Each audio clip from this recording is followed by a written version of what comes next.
I'm Marius the Vos, the Ward Councillor in Ward 32.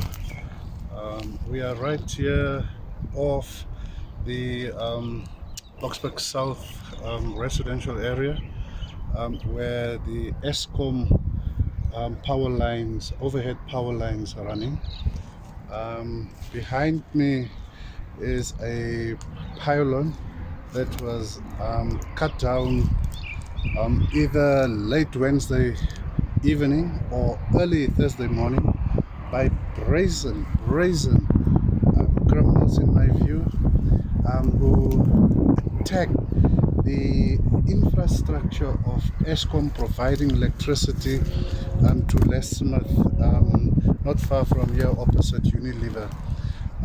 The community right across here in Boksburg South complained several times in the same week about an activity late night. They could hear these people fiddling with these pylons, because there was an explosion of some sort. And then the next day, this pylon light here, it was cut down. You could see the people who did that, these criminals who did that, used sophisticated tools, because the steel on this thing is so thick that you cannot use an ordinary saw, to cut through this steel. It's too thick.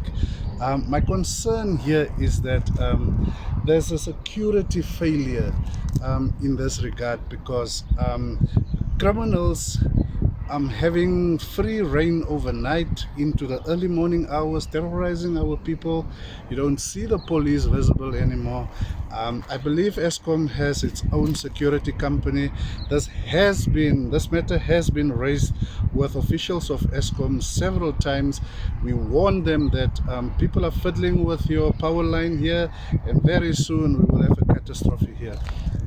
I think if these lines further snapped, we could have been without electricity for a couple of days, which would have been a great impact, negative impact on our industrial area here in Boksburg East.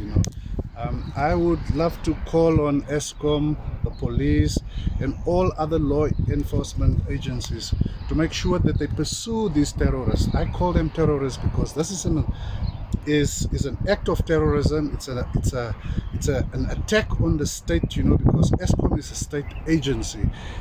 People in Reigerpark have gone without power over the last weekend, until late last night, due to the exact same thing. When they cut this one down and they were not pursued, they moved over to Reigerpark, cut down 5 of these pylons in a row. That is a huge setback for Eskom in terms of the budget. We know Eskom is in the red when it comes to cash flow. There's a lot of municipalities owing them a lot of money, and then this damage here, it's really uncalled for. We really need our security services and the police to start to pursue these criminals. It is not acceptable. Thank you.